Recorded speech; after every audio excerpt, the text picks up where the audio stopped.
Mapagpalang umaga po sa ating lahat. Ang nakikita niya po ay ang mahal na Birhen na hawak ang kanyang puso. Ito po ang Birheng hawak ang puso. Napakagandang ingatan sa lahat. Sa lahat ng medalyon, nakakapagpalamig, nakakapagpalubag ng loob. Sa lahat ng tao, mabangis na hayop. Ang mamamiri ay siyang daan o panalangin natin. Yan po ay kabilanan o baliktaran. Ang mahal na Birhen po ay gamit sa pampalubag loob sa tao, maging sa hayop. Kaligtasan, pangontra sa lahat ng masama, nilalang na hindi natin nakikita. Kung ika'y magagamot na pakainom sa gamutan, sapagkat ang mahal na Birhen ay maano sa bata.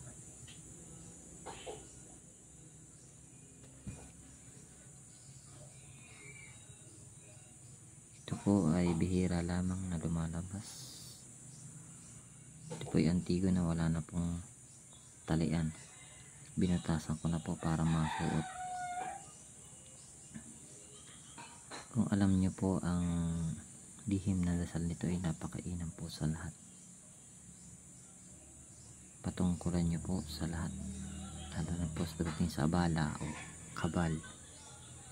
Pag kayo halimbawa po ay may isang medalyon, kahit ano, pag pinatungkulan nyo po sa bala, sample may orasyon kayo sa bala, lagi nyo pong ibubulong sa kanya. At kung may sa kabal, lagi nyo pong ibubulong sa kanya. Bukod po doon yung orasyon pinakapakain niya. Araw-araw po yun. Hindi po porkit Martes, Biyernes kasabihan, hindi po. Araw-araw po ang dasal ng medalyon, sapagkat ang medalyon ay araw-araw pinoprotektahan. Dumidepensa po yan araw-araw. Kaya araw-araw po papakainin, araw at gabi. Alas 6:66 o kaya naman po kung hindi kayo busy ay bago matulog at pagkagising. Yan po ang pagpapakain ng isang medalyon.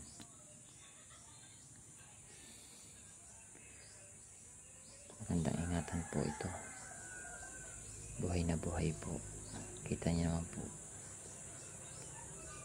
sa figura o sa larawan. Okay po, maraming salamat po and God bless po sa ating lahat. Ave Maria Purisima.